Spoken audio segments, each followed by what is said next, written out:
Alright! Hello and welcome everybody to SunnyRedemption Sailing episode 21, your peaceful voyage through stormy gaming news. So, what have you been playing this week? Honestly, not much, because they've been calling me into work constantly. Because someone else in the department went on their paternity leave really out of nowhere. So I've been having to pick up the slack a little bit. So, oh gosh. Really just... Honestly, the only thing I can think that I played a substantial amount of since we last talked was Sonic Shadow Generations. I played like 3-ish hours of that. Okay. And yeah, it's good so far. I played like an hour of like Sonic Generations just to, warm up. And it's pretty much, very few changes there. And then the Shadow stuff is really good so far. Okay. And that's Can you try definitely inviting me again? I'm sorry. Yeah, I gotcha.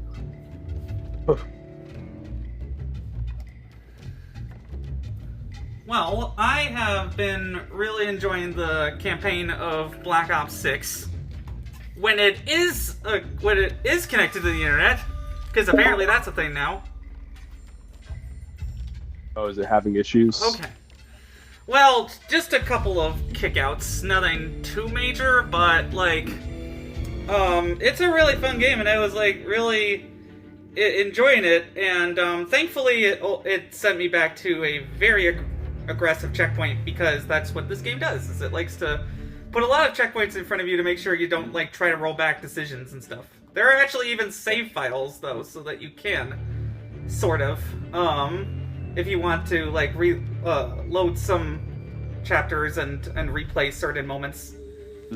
Yeah, I'm excited to check it out. I just haven't had time to yet. Yeah, I've also checked out the zombies and multiplayer. I like Terminus better because it's more of a traditional zombies feel. Liberty Falls isn't as bad as everybody's been saying. That's probably just been very overblown, but it definitely feels like a Warzone map with zombies, if that makes any sense. But at least the shooting frickin' works, unlike blind fire. I mean, that's the one thing you can always say about Call of Duty every year. Yeah. Oh, and did you vote for Emissary? Yeah, I'm actually just checking. There is a grade 5 Reaper, so I feel a little... okay, never mind then. Doing Emissary. Never mind then. They're not like super close, but they're close enough that they could close the distance pretty quickly if they wanted to. Yeah, I could see that being a problem. So, and I want a problem-free stream, yeah. Especially while you're sick a little bit still. Yeah, I think it's just bronchitis. I'm definitely like I'm getting towards the other end of it. I think it was really bad this morning, and throughout the day, especially when they desperately needed me to come into work today, I was like, all right, I'll drag myself in. And it wasn't that bad. But yeah, if you hear me like a little bit of labor breathing or anything, don't worry, I'm not dying. It's just literally every time I take like a deep breath, I have like an urge to cough, and I'm trying to like not cough all the time. So, so I'm taking a lot of shorter, shallower breaths. And that's why it might sound a little bit labored. I don't think I even had that when I had COVID-y symptoms for a week and a half from my COVID and flu vaccine together, so that must be rough. I'm sorry. Yeah, funny enough, like I got my flu vaccine last week and like had not even any arm pain. I just breezed right through that, yeah. So, it seems you decided to Emissary after all, or what's going on? Oh, did I vote for Emissary? No. Well, I voted for it, and I thought you said you didn't because there was a grade 5 Reaper, but... No, I didn't vote for Emissary. I mean, we can if you really want to risk it. No, I don't. Okay. I just thought that you had changed your mind and we're going back there. Just like Rare had to change their minds, unfortunately, about Season 14's probably a main core feature. So, jeez. I was reading up on like insider forums about how... Because they had sort of a thing addressing like how such a big thing got through it. I guess it's just kind of sometimes things get missed, even with hundreds, potentially thousands of people testing them. When you put it out to a pool of millions, stuff will just get found out much faster. Because they Speaking were of finding testing a out- lot of that stuff with insiders, so it's not like they just, you know, released it buggy without doing a lot of testing beforehand. Like, sometimes that stuff just happens. Alright, so I guess we can do a... I guess we do an Athena. Alright, so I guess we can do a... I guess we do an Athena's. Unless... Still have any... No, okay, there's no more of those limited voyages, so... You could just a regular Athena's voyages that we usually do? Yeah, sounds good. Okay.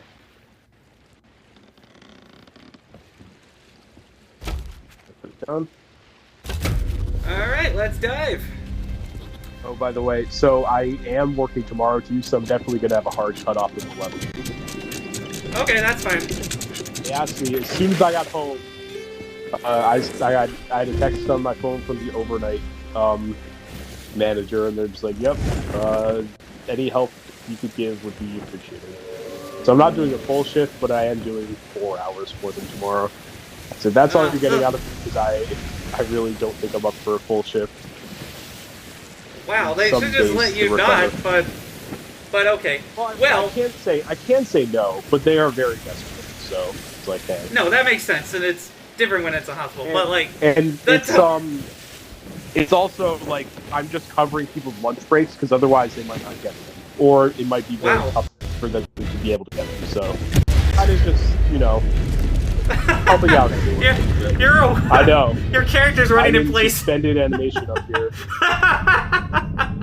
Well, I'm betting that that the Prince of Persia: The Lost Crown developers got very similar messages about like, yeah, you could go if you want, but can you come in and help out with Rayman and Ghost Recon and what's the other one? Assassin's Creed. Oh, well, of course, Assassin's Creed. That's a given, yeah.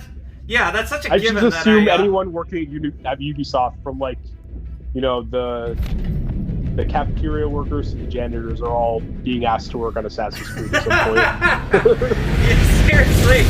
Well, maybe even a janitor would have taken a look at that statue that they had to pull for an insensitive design. Like, that was quite spooky to let get through. Coming in hot, you might take some damage here. It really spawned us right next to the rocks. I tried to break us hard, but that's okay. So I'll repair you. Go on and ahead. Okay. It's just the one hole, so. Yep. I'm just gonna put our anchor back up so we can get out if we need to. Or how about those poor Spider-Man 2 DLC developers? Jeez. Oh, I don't... Were they planning DLC? Well, yeah, they promised like 3 things of story DLC, I think. I didn't...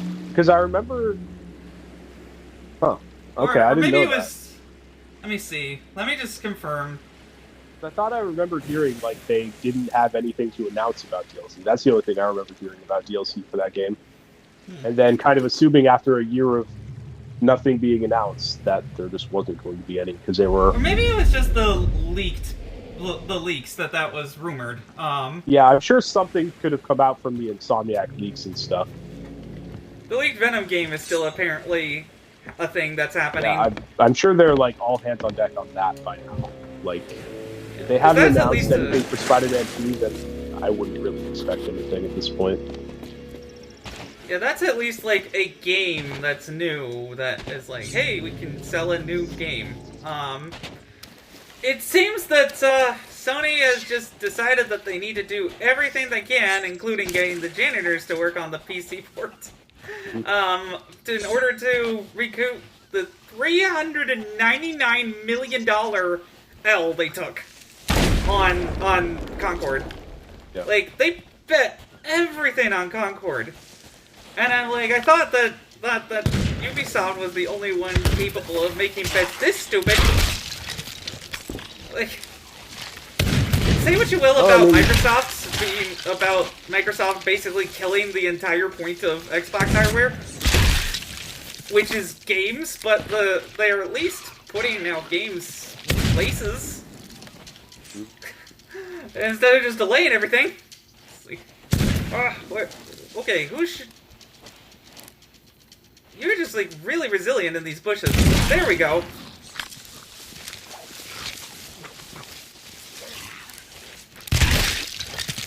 Blam. Okay. But yeah, it's definitely a double-edged sword, because, like, I would totally get this game, not at launch, but, like, to play on my Steam Deck, because it seems like they're finally getting support for that in order again. I mean, the only reason why I didn't finish it on my PS5 was because my PS5 melted.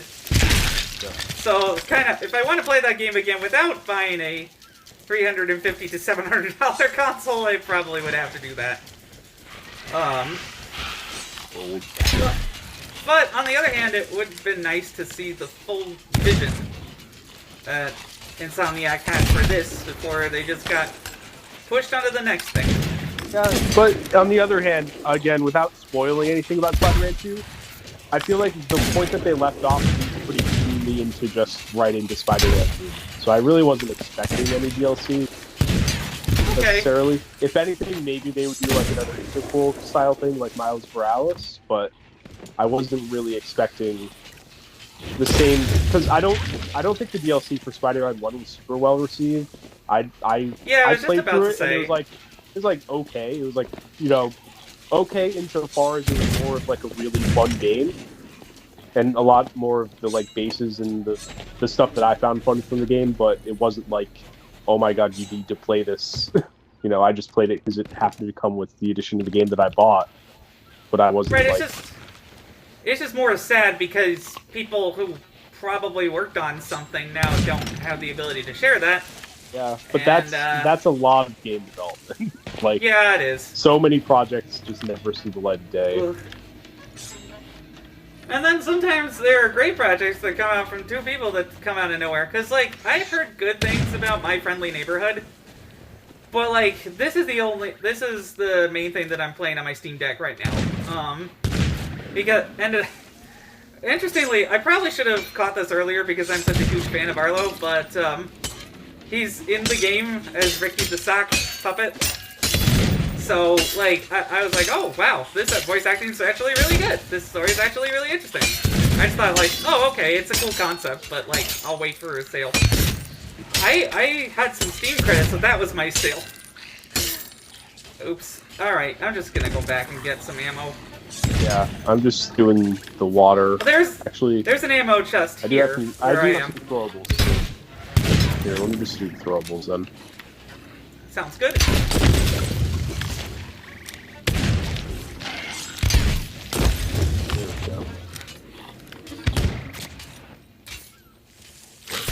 Well,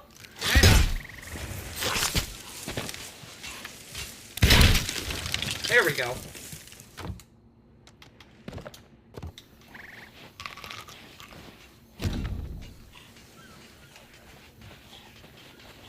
And at least the DLC for Spider-Man 1 wasn't as bad as Horse Armor or anything. It was something they tried. It didn't exactly work out. Yeah, it was just a bunch of little mini stories expanding on characters who were in the main game.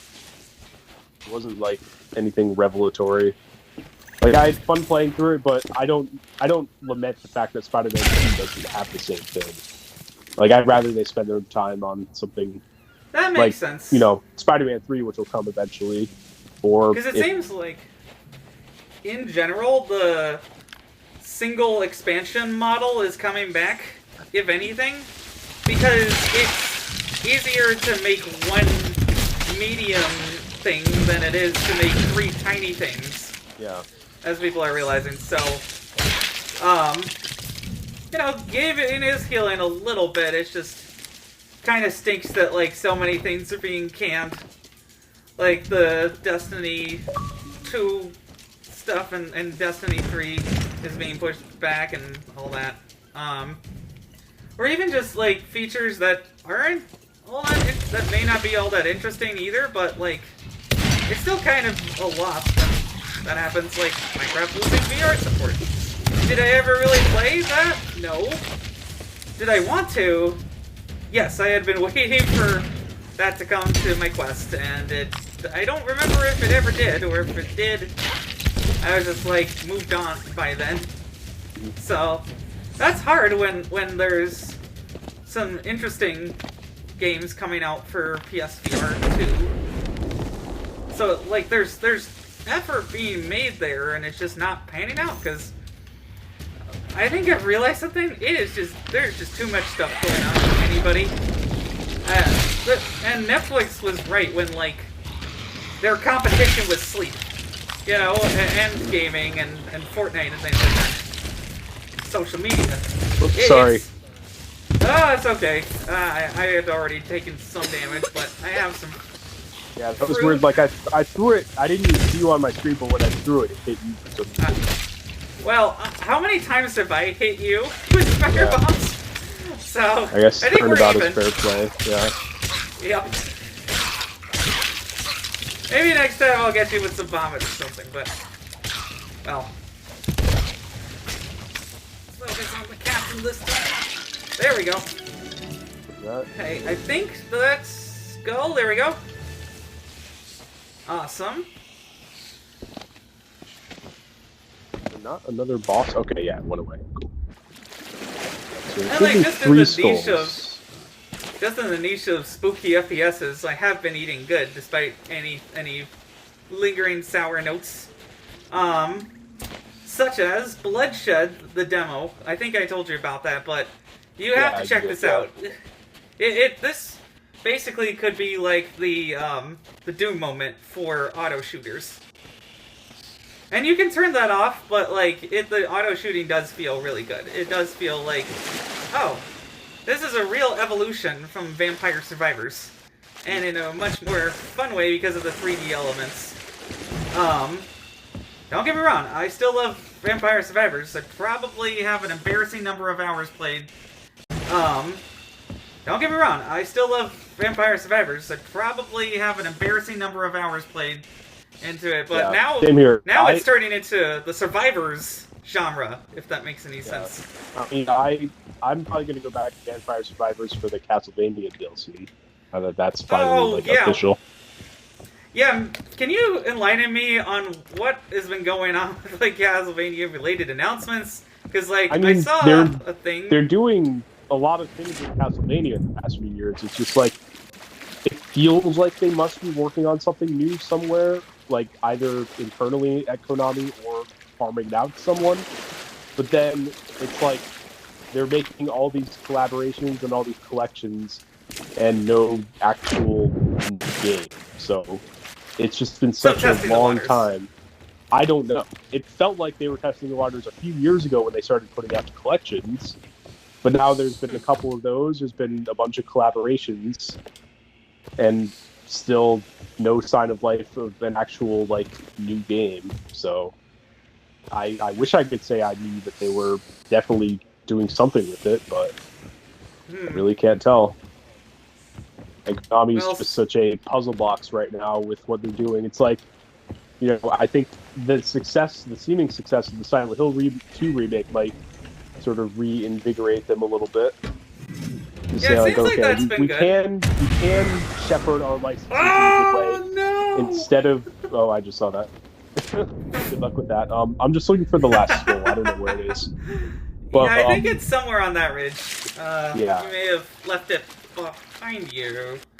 I mean, I never saw where the skeleton dropped. So I don't know. But yeah, as far as Konami goes, like having a solid success with one of their marquee franchises, and they also have Metal Gear Delta coming out. So if that does well, it's like the sky's the limit. Because it felt like for a few years, Konami was just ready to sell everything off and give up on gaming. But now it seems like they have a path forward. So why not keep pursuing that? Then they realized, I think, that pachinkos are a sugar rush. Like you build a few new pachinkos, but then people eventually lose interest.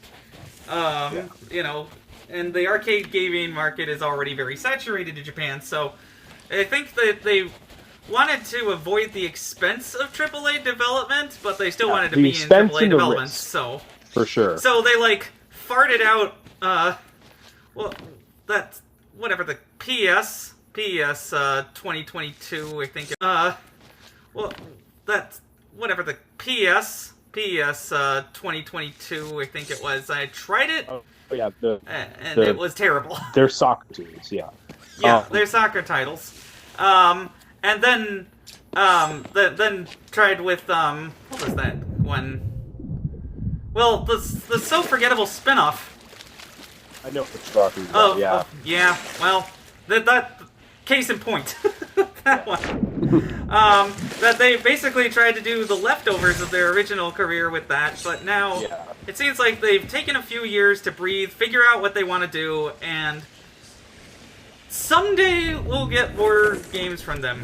Basically, yeah. It just felt like for pretty much the entire last generation, they sort of became, they went into that mode of just being like a holding company for their IPs, and I think they're still kind of figuring it out because they aren't really doing that much in the way of internal development right now, but because all the stuff that's been coming out that's been doing well has been stuff like handing off Silent Hill to blooberteam and stuff like that, but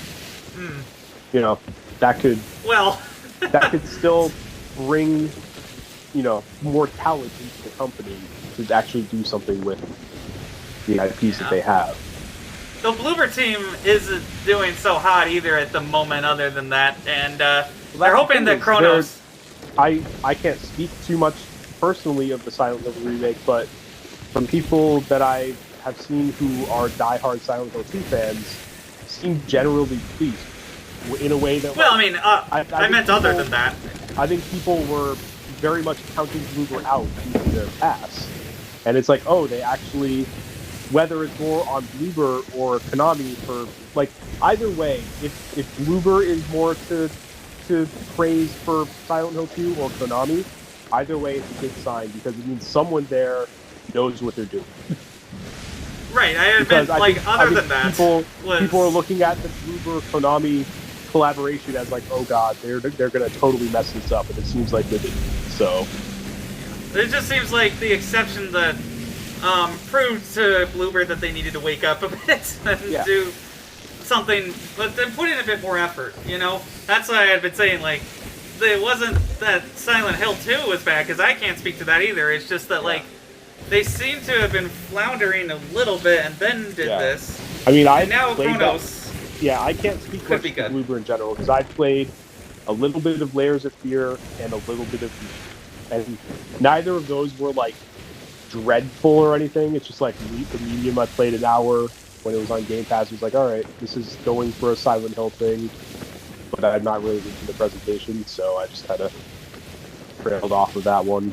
And then Layers of Fear was also just a spooky game, but not the kind of spooky game that I tend to like, so that's all my experience with Bloober, so I can't really speak to anything else they've done.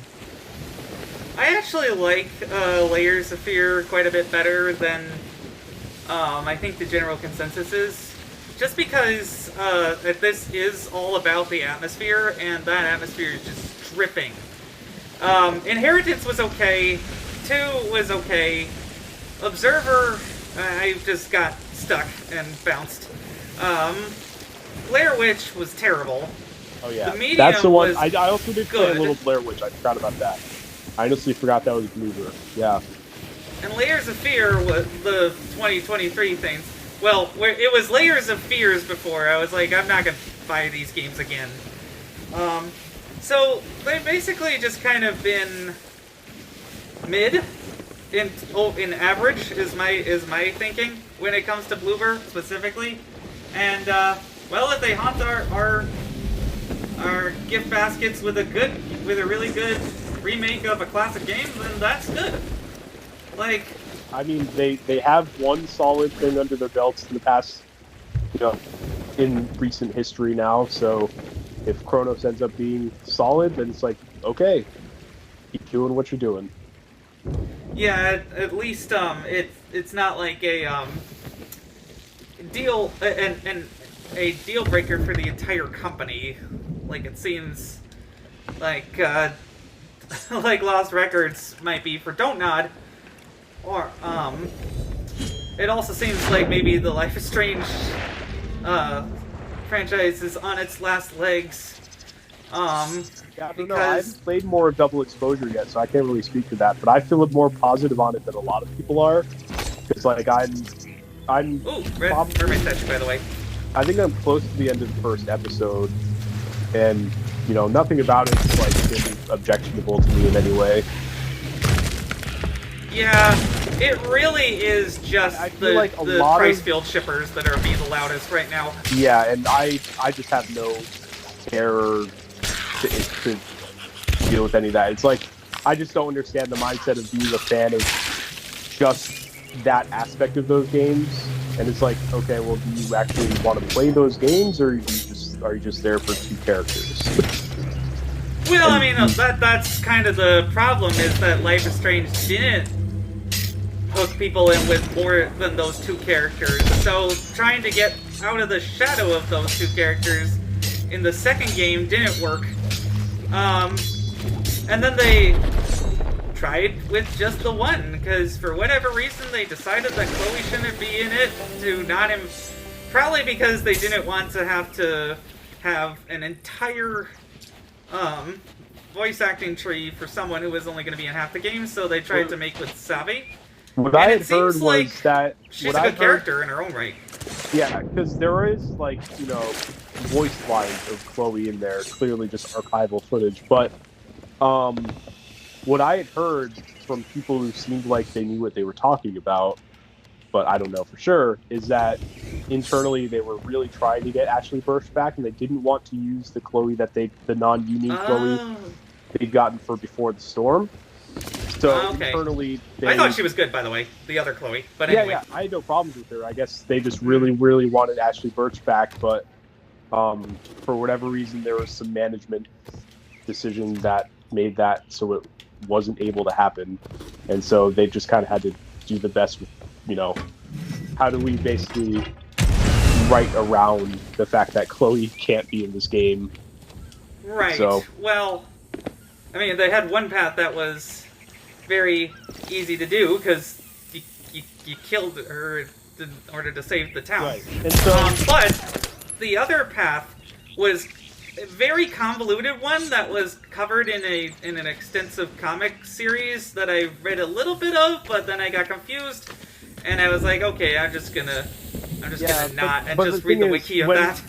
When you get into the realm of a series being written by so many different people, coming at it from so many different angles, like, at some point you just have to decide for yourself, like, what do I care about? And so when it comes to the whole Chloe stuff, it's like, are you just, you know, you could either ride yourself mad in circles, like being like, oh, I can't believe they didn't do all this stuff and do it the way I wanted, or you can just, I mean, I have no problem with you can just resign yourself to the fact that if, like, to the fiction that they wrote, which is that Max and Chloe had a relationship and they drifted apart and they broke up after, you know, and you have to recognize that this game's taking place like 10 years after the original Life is Strange, so... Yeah, that makes sense. I don't hate the idea of them breaking up or anything. It's just... Yeah, like, the way it was written on, like, a postcard is very... Well, we have to come up with something. Yeah, I mean, but ultimately, if you have the limitation that it sounds like they had where they couldn't get Ashley back, then that's kind of what you're stuck doing. Yeah. So, like, maybe at some point, don't you just build your entire script around one voice actor then. Yeah, I guess. And then have to change it later. Because that felt seems like is what it seems like they had a premise where they wanted to use Max again, and they found something they wanted to use Max in that would make sense for her, and they, you know, at some point during development, found out they couldn't have Chloe back, and then did what they could. I don't know. And here's why I think that is. Ashley Burch is a very in-demand woman now. Yeah, it's not only that, but I remember, I don't know the details because I was just kind of skimming details, but like the person who was an X-Deck 9 person was saying, yeah, like everyone on the team was really pushing to have her, and just for whatever reason, it wasn't a money issue, it was just like both availability and some other issue. I'm not even sure what it was, but yeah. So, I mean, and that's just what I'm saying. Like, at some point, you just either you just concede that they worked within what they had, and you just play the game, and that's the game. They made a whole separate like story, or you can just continue to spin yourself in circles about it. I mean, again, I'm kind of in the middle here. I don't think that it's a bad thing that they broke up. It's just the cheap way it was handled and rushed way that it was handled is something that people are upset about. Because, like, again, in the other path, she's just dead. And that's fine. It's just that, like, that's already been handled emotionally.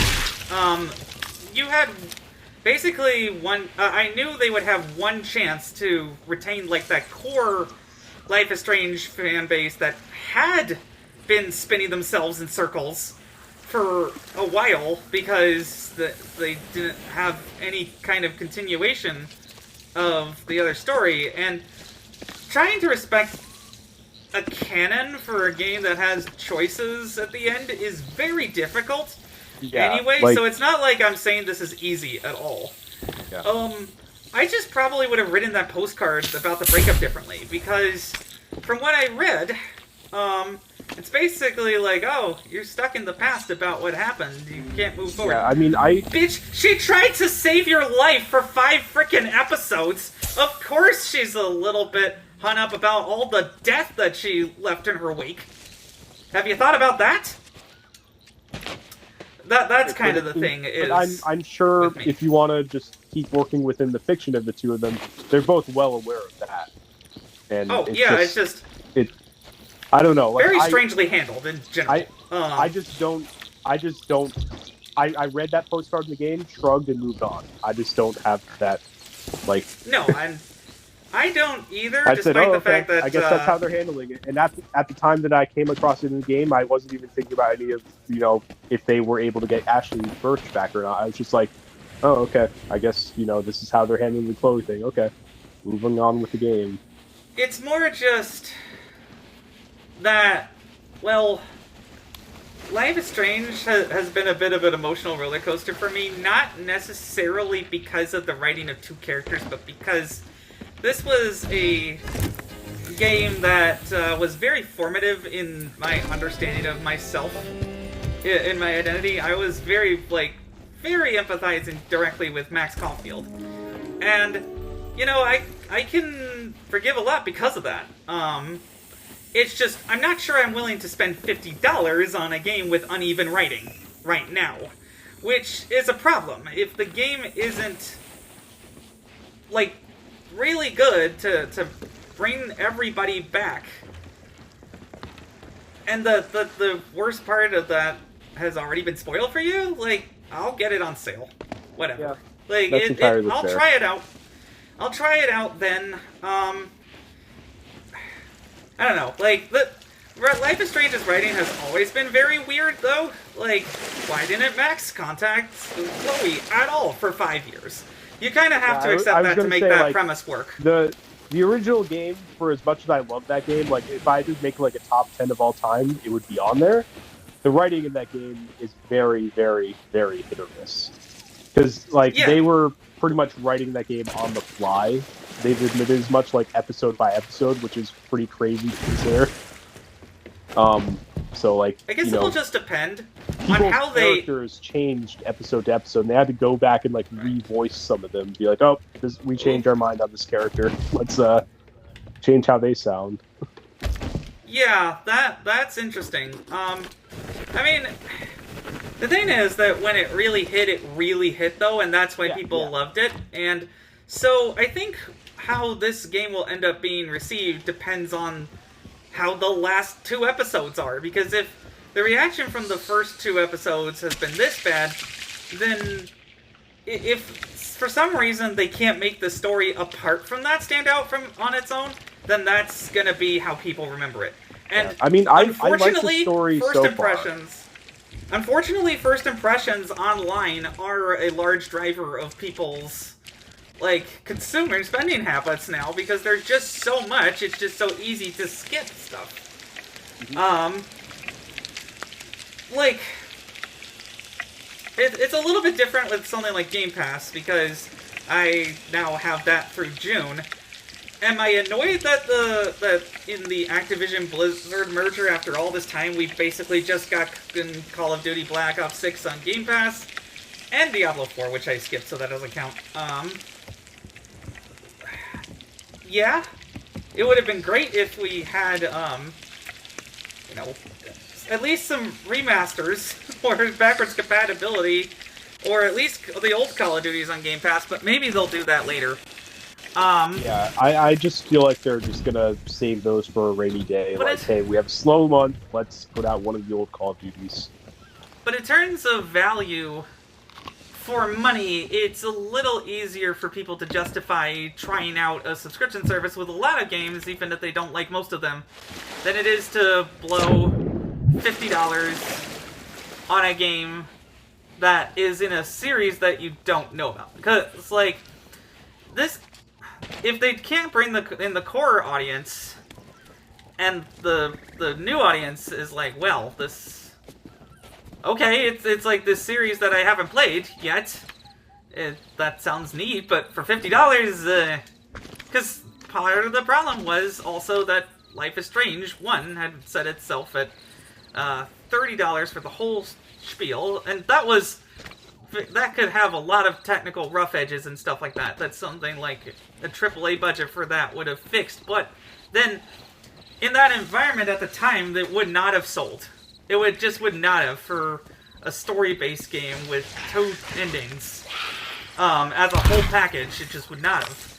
So the episodic thing was an experiment in release strategy, and it's interesting to see how that environment has changed. Like, not even a really good expansion can save a game anymore. Like, look at Shattered Space.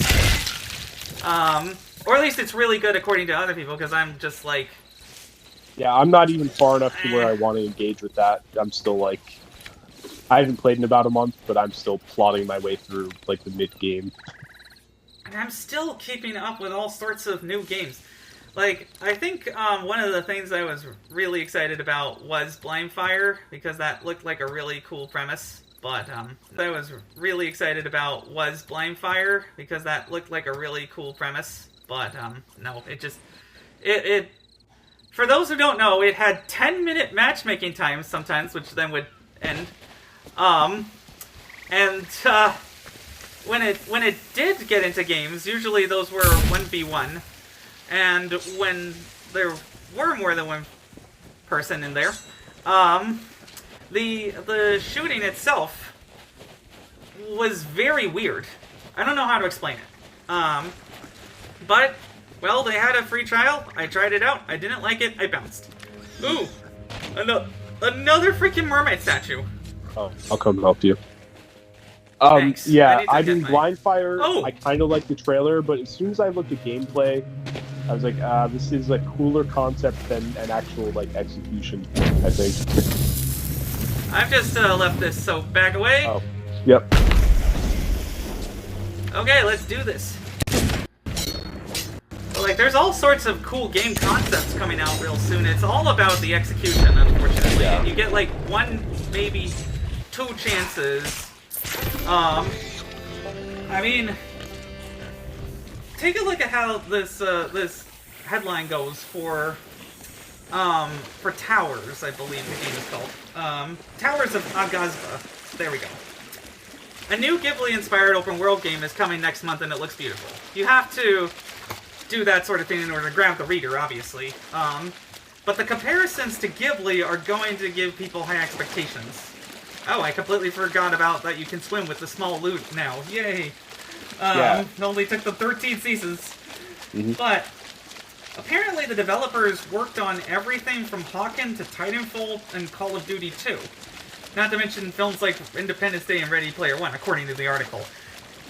It's just that trying to fit that into a title, that might attract a different type of gamer who is like, ooh, they have some AAA pedigree. Not the, oh, it's a Ghibli-inspired open-world game, finally. Like we've been asking for from Zelda. You know, or whatever. A collab. It really should have been Ghibli who got the Zelda movie and not Sony, and not Illumination or whatever. Or Sony, but, yeah. Sony, no, yeah, Sony's has that. Ooh, is that? No, that's just ammo. Alright, I'm finally, I think I remember where the thing I'm looking for is. Okay, here it is, I think. Okay, so which map are we on again? I've just been going around. We're doing the riddle. I think I found what I was looking why. for. I was on the wrong part of the There we go. game system. There we go. So Towers itself is really interesting. You should keep your eye on it because apparently you have to nurture the land back to life, and then that unlocks multiplayer. So it's very much like open world Nausicaa, if you get me. Yeah. You know, that kind of thing. So that could be really neat. Let's see. Yeah, it really is unfortunate that the headline is the main thing, because you can get into the details of why they wrote the lore of Typhlosion like that. And how it's very similar to Greek mythology and all that kind of thing. And how probably at base humanity has always kind of wanted to turn into whatever animal and understand what that's like. The thing whatever. is, the stuff they're writing, that like internal stuff that leaks, is really just riffing on like yokai legends, from what I can tell. Oh yeah, more specifically that. And stuff in the games also does that. So I think they probably just wrote a whole ton of lore and picked the stuff that was child safe to put in the games. I think that's. I really feel like people are blowing that. Creative kind of Exquisite stuff. Spices, by the way, incoming. Yes. But well, but that doesn't get covered in the Typhlosion situation is insane. Right. People see the salacious details and, you know, interpolate it how they want. It's hard to grab people, for sure. Even with a catchy thumbnail and title with some all caps in it, I should know. Yeah. But sometimes the headline oops, sorry. I mean, the stuff with the weird Pokemon lore stories that are coming out is just like, I don't know. I feel like a lot of people who are really sensationalizing it just either haven't been playing the games or I don't know. Because like I feel like a lot of that stuff is only like one step more either grim or disturbing stuff that's actually appeared in the games. Just defeated the Phantom with a cannonball and stuff.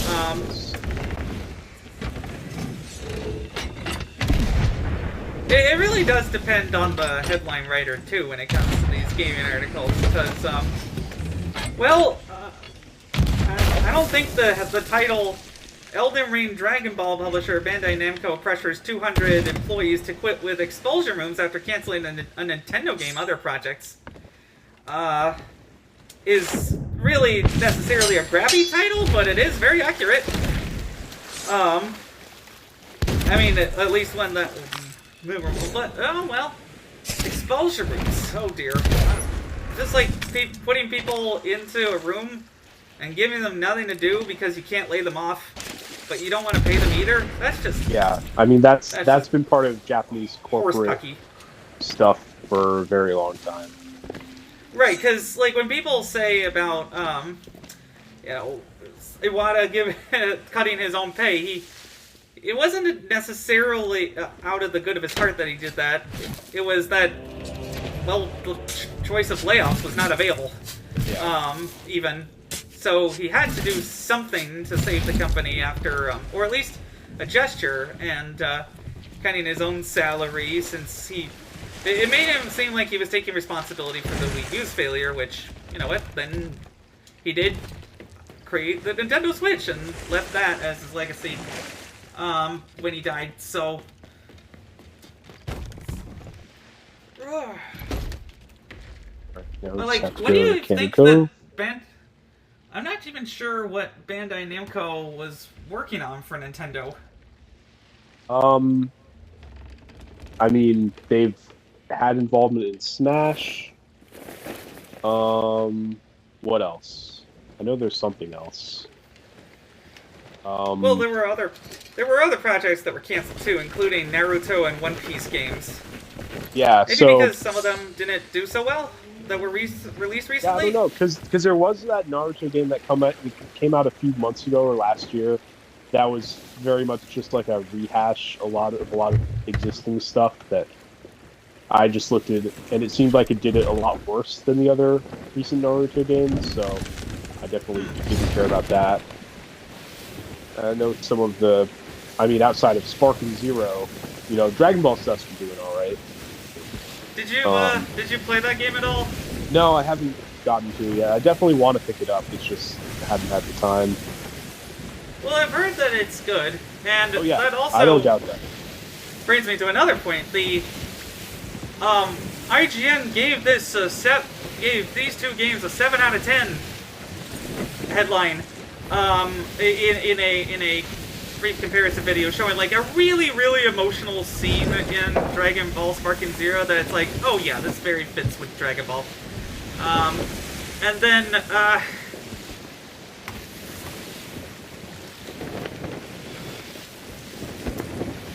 Dustborn. The game's so forgettable, it's very hard to even keep its name. But Dustborn was rated a 7 out of 10 as well. And I apparently was the only commenter to point out the obvious. These are two different reviewers. They have different tastes in video games. Yeah. I mean, a lot of people just don't grasp that very basic thing. It's been... I remember on internet forums in the early 2000s, it's the same exact thing. It's just like, I can't believe this game this, and this game that. It's just like... are people just incapable of, like, forming their own like opinion based on what someone's written? Because like it's like, okay, read someone's writing and see what they think about it, and then form your own opinion. Don't just read someone's writing and say no, you're wrong. Right, exactly. And if you're having trouble with that, then subscribe to our show, SunnyRedemption Sailing, your calm and smooth voyage through the turbulent headlines of gaming news and all of that. Will help you learn how to critically read these headlines that are grabby. Yeah, like, I obviously haven't played either game, but again, the point was very clear in my opinion. The point of those comparisons is always to both put down, you know, the journalist Gowlet and to, you know, denigrate a game. Be like, oh, I can't believe this shitty game that no one likes got the same score as this game that I like. However, it is also important to note that IGN and outlets like it were the ones who popularized reducing a subjective opinion to an objective number and putting it in an averager, which is Metacritic. I mean, that stuff's been like aggregators and stuff like that, and just, you know, numerical reviews have been happening longer than this video game. The point is that was like when people were trained, basically, was like the beginning. So this is a long-standing problem with games. Yeah. And reviewing any media in general. But talking about games specifically, though, honestly, in the movies department, there hasn't been much good coming out lately. I'm going to see Conclave tomorrow with a friend, though, so that looks good. But, like, if they didn't want people to facilely compare games that they reviewed to each other, then maybe they shouldn't have flattened these games in the first place, is a thing. And so that's why outlets like Eurogamer are not with that. Yeah. Oh, I mean, no, I think it got stuck on the rock. I know. I tried. I pushed it and it just went right into the rock. It's okay. Yeah, I mean, I can get the, like, argument of not putting scores for games. I can understand that for sure. But ultimately, when you're someone as big as like an IGN, and you just want to get, you know, people want to see the number. Ultimately, they want to either get mad or happy about the number, and so a lot of people still sort of cling to that for their barometer. Well, you know, shiny numbers kind of appeals to our barely evolved ape brain, and I will admit that that was one of the main reasons that I finally pulled the trigger on Scars Above. I thought, okay, this is like a really interesting sort of like Returnal at Home thing, but I'll wait for a sale. And then yeah, I was like, wow, $6, and it's really good. Yeah, actually, having an aggregate where you can see that most people, like, if most people are giving a game a 9 out of 10, even if a 9 out of 10 means something slightly different from you know, editor to editor or site to site, seeing something like that, I think there is some value in that. Oh yeah, just as there is some value in seeing a game get a lot of differing review scores. Like, you know, I'm interested in seeing, like, okay, this site gave this game like a 3 out of 10, this site gave this game a 7 out of 10. You know, let me dig in and see what they thought were the positives and negatives and see if those are things that I actually like. But for a lot of people, they just don't want to even do that level of scrutiny. They just want to see the number and get mad or happy about it. There are two things that happen with game reviews, or three things, excuse me, that happen with game reviews specifically that distort a bit of that too. One is the practice of publishers giving out review codes, and using that as leverage, as we've seen. That's been well discussed. But the second one is that the reviewer basically has to make the game their full-time job, and that's not how a lot of normal players play it. Yeah. To like do everything and stuff like that. But three, and fundamentally, that even if you watch somebody play an entire game, it's a fundamentally different experience than playing it yourself. So, generally, if you're interested in the concept of a game, and the price is right for your budget, then you should, like, check it out and play it for yourself. Just saying, like, not take reviewers' opinions at all at face value. Not even take podcasters, up and coming podcasters like us at our face value. Do your own research. But that is kind of a dying skill in society in general. As now, and now in gaming, Xbox is creating an AI chatbot. Yep. I mean, that's probably going on the next console. Like I've said. That's just where the winds are blowing. Unfortunately, like I've heard. But trust me, I have some coworkers who are in like college right now, and they're talking like, yeah, everyone's using GPT now. And I'm like, I'm glad I did college and high school and stuff when I did, because I can't imagine the shame. Like, how do you not feel shame for having an AI chatbot do all the critical, you know, work for you and not even proofread it? Because so many people are just doing that, like feeding something into a chatbot and getting a result and handing it in as a paper. I just don't understand that at all. We can turn that shame for sure on NVIDIA, because there are two videos that are adding to the worstness of it. I forget what the link exactly is, but I watched a video about them creating an omniverse for robotics with AI, which is basically the last step before robots take over the world. Yeah, so I, for one, may be fine with letting some things go to a robot overlord, but I don't think that humanoid robots is the way to do it. It's instead of like trying to have a human action for everything, it's efficiency at things that humans would like trying to have a human action for everything. It's efficiency at things that humans would like break their bodies doing. That was supposed to be what robotics is about. Well, we were supposed to do all the creating, and then they tried to take away creativity because creativity is expensive and unpredictable, unlike widgets. if you make widgets, then they're reliable, and sometimes even then they can be, like with John Deere tractors, they can have all sense of ownership removed from them to make a recurring revenue stream, because that's it. It's everybody wants their easy path now, and that's why college is being undermined. That's why, well, that and the fact that college is also basically now the new high school diploma. By being a baseline requirement for so many jobs that could probably be done by high school interns at first. But like, it's also just a function of everything needs to get made faster in order to stay relevant.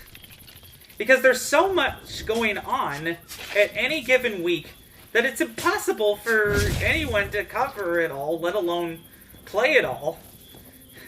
And when you rush stuff, you get toxic transformations. Like Ubisoft. I mean, they used to be so good. And even in their later era, they still had some gems. Like South Park: The Fractured But Whole, which I tried to play again in a new game, but for some reason there was a glitch where anytime I tried to skip the cutscenes, after Cartman said that I could skip the cutscenes, it's like, fine, you asshole, you can skip the cutscenes if you really want to. I was like, okay, now I can play the game. And then it looped me back to the beginning of that, and I had to go through the Cartman cutscene dialogue. I could have just let it all play out, but I didn't know if that would even work, so I just gave up, because I've already beaten the entire game. But, like, it seems like Ubisoft just doesn't take that creative risk anymore. Even with IPs, that was a creative risk, because turn-based game! Like, turn-based games have such a limited audience by comparison to, say, Fall of Duty. Which I will probably play a bunch of, because everybody needs their gaming Doritos, if that makes sense. Though, even the brands like Star Wars can't, grab people as much anymore, because apparently, Star Wars Outlaws and Prince of Persia: The Lost Crown both sold 1 million copies. Which is wild. I thought that Star Wars would have done a little bit better than that. Yeah, I mean that's definitely like underperformance for a big budget Star Wars game. So I wonder when the layoffs are coming to Massive, because they worked their butts off and tried to get the game under schedule with no AI at all. Then they knew it, but they had to push it out by this date because Ubisoft said so. Or now apparently. If anyone has bought anything in Star Citizen, maybe they should feel a little bit badly, because now there are 7-day work weeks for Star Citizen. Yeah, like, what? I mean, I remember Star Citizen. It's crazy how long that thing's just been around in some form of development for so long. I know that there are things you can actually do in that game now. It is playable in some way, but I just don't understand why anybody is still like riding that train. That reminds me of speaking of long games, the long in gestation games. The last game that the Lost Crown people are being dragged onto isn't an Assassin's Creed game. It's Beyond Good and Evil 2. Yeah. Like, if there's a game to cancel and move the team onto another project, not lay them off or split them up, that would be that, I think. Because that's just another thing. Like, I understand why they ended up putting out Skull and Bones, because there's all that governmental nonsense. Like, and they it was basically a task scheme. They felt kind of tethered to that game. I don't understand what's tethering into the concept of putting out new Beyond Good and Evil. Like, I love the first Beyond Good and Evil. I just don't have faith that they can make another game like that and have it be good. I'm working my way little by little through that first one. It is very clunky. But, like, that reminds me as well of a comment I made, where Ubisoft, after 10 years, single leg bone. Ryuga Gotoku, after 1 year, full Jolly Roger flag. I know, yeah. Like, they seem Pirate to be... Yakuza in Hawaii. Like, Yeah, I would never have guessed that they would do that, but, well, it seems to have worked for them. That's one game I'm really curious about where they're going to land with the story in it, because it seems like everything they're doing so far is going to be canon to the series as a whole, which I find, like, okay. Like, I do have some worry that they're veering too far into, like, wacky land, even for as wacky as the series has gotten. Like, I feel like they're going to have to really end that game strongly and sort of pull the reins in a bit. For me to, like, yeah. Because Like a Dragon Gaiden kind of did that, where, like, okay, Kiryu's a super spy now, but in the end, they sort of managed to pull it together and tie it into the series as a whole. So I wonder if they'll be able to do the same with Majima. But I think the whole pirate setting is a little... I think it's a step even further than Like a Dragon Gaiden was. Sort of just the zaniness. Well, I think what they're hoping is that we'll fall in love with the kid. And he does seem interesting, but little kid characters have a mixed record. Yeah. In any medium. So we'll see. Yakuza's done a good job with that. Like, they have, like, the orphanage angle, that Haruka over the years. Like, they've done well at, like, writing kids as far as you can expect, I guess, any game developer to write kids well. They've done an okay job with that. Speaking of doing an okay job and then trying to do better, Yooka-Replaylee looks good. I'm probably going to check that out. I'm hoping they'll have a $10 upgrade path. I mean, obviously they're going to have an upgrade path. It's not free. I think the free next-gen games are dead. Yeah, I mean, it seems like they're doing... I mean, it's pretty much like a remake of the first game at this point, like, with how much work they're doing. So I wouldn't expect it to be free at that point. No, it's obviously not. And they did say... Like, they're not just doing, like, a pass on the textures or anything. Like, they're doing a lot of, like, rethinking of how they approached that first game with more, you know, experience since then. And then they had the... Okay, so we actually have a bunch of good fish in this barrel. Nice. So I'm going to bring around the ship. Okay. Oh, wait. You know what? I'll do that. Why not? Because, well, you'll need to carry that for a while anyway. But the most intriguing thing about the Replaylee announcement was the best use of the look meme I've ever seen with the bouncing eyeballs on the Nintendo logo. Oh, I saw that, yeah.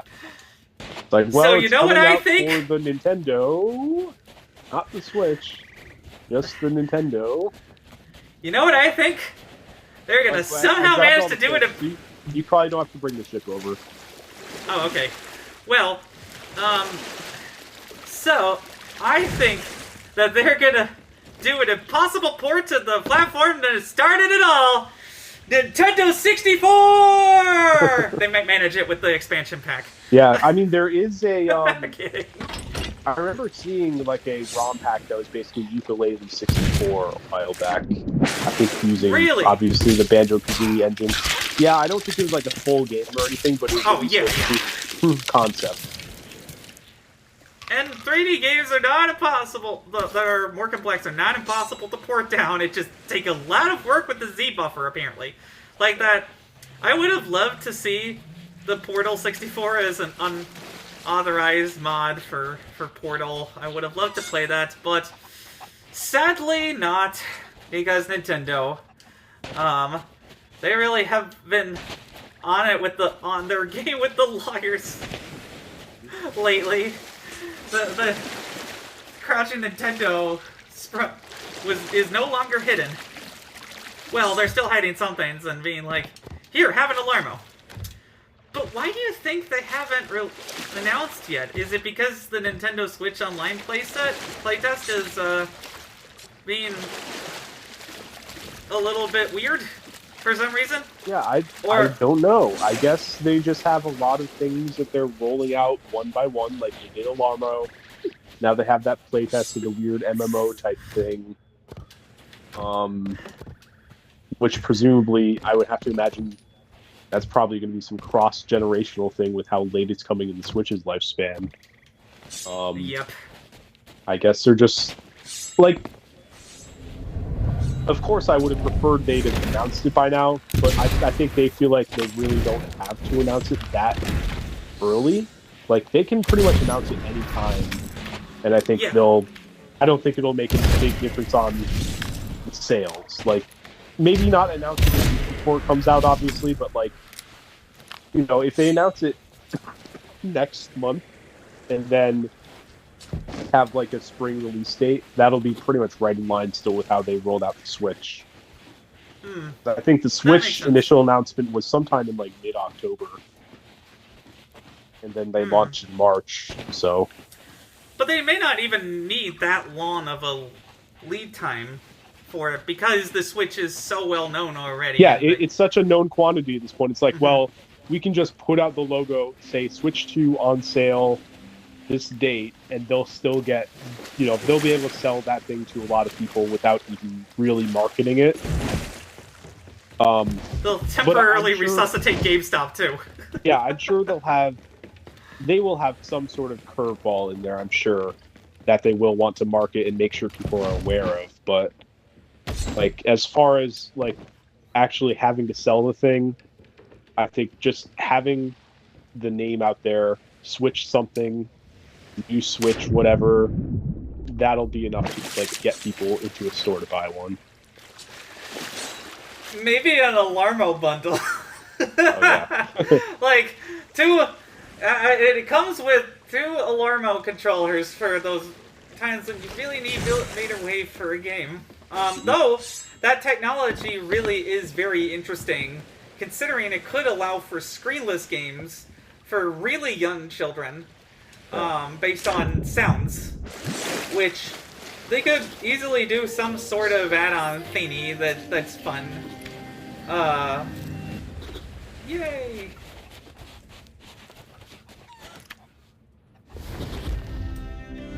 Alright, so we're right on time, so let's go sell. It also seems to me like it would make more sense to wait, just because Nintendo knows the value of not going too early with the Wii U. Yep. Oy.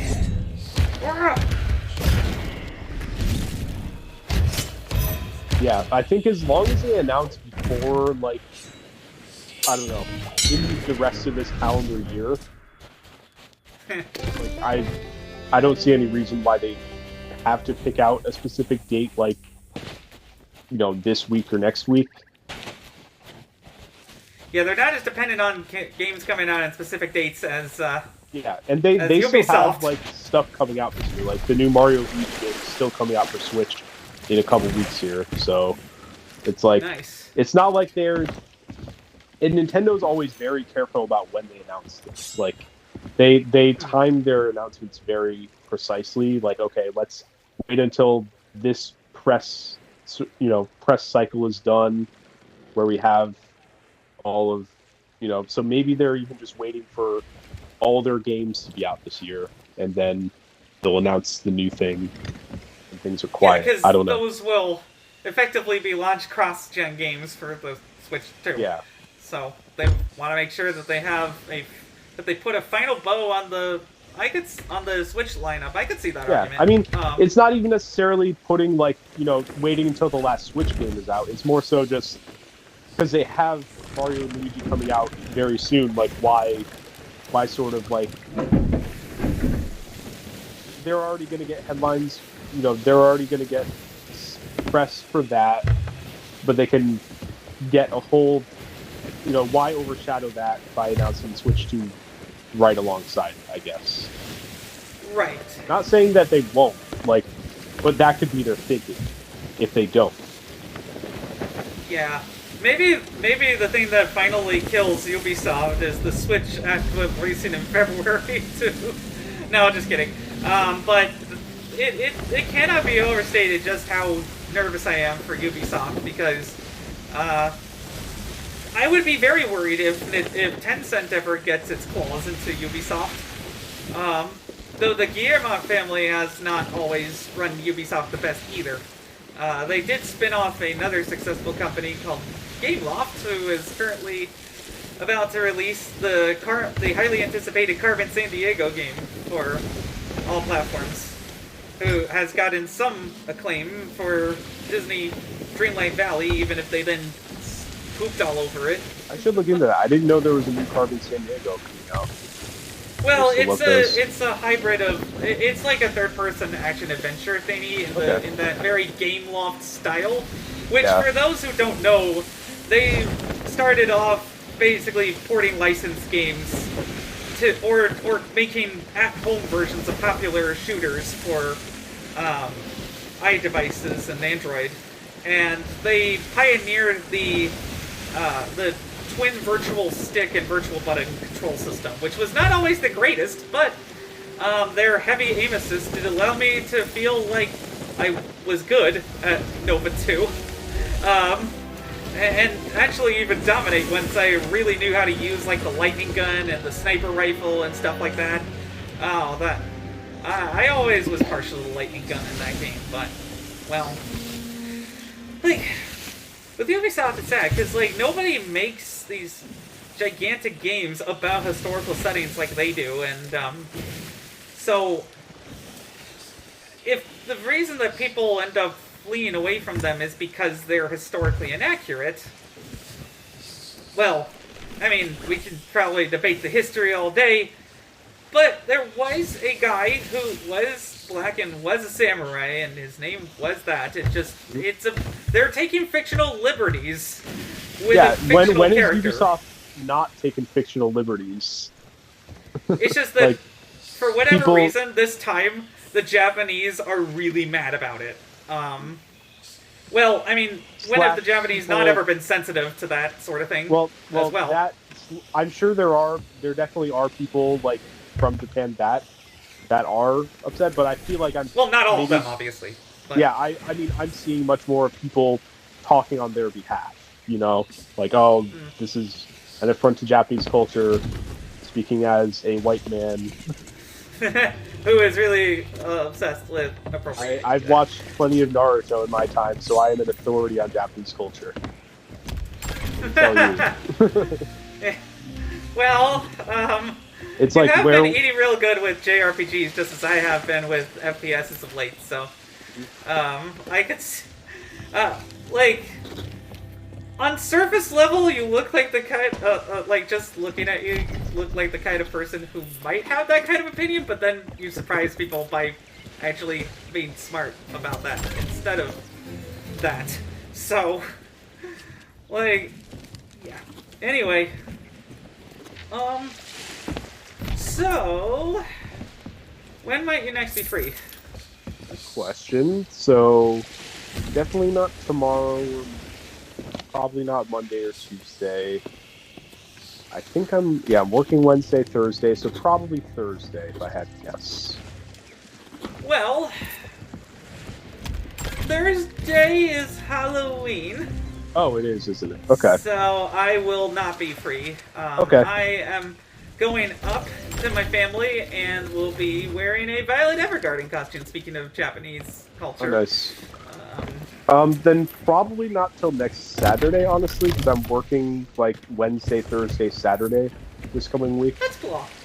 That's very plausible. Yeah, definitely. I could see myself doing a stream of Black Ops 6 multiplayer and zombies once we get the hang of it that day. Okay. Like, the time after that. Yeah. Because I'm trying to have a better production schedule for my mental health, and now that the technical issues appear to be resolved, SunnyRedemption Sailing will be like once to twice a month, I think.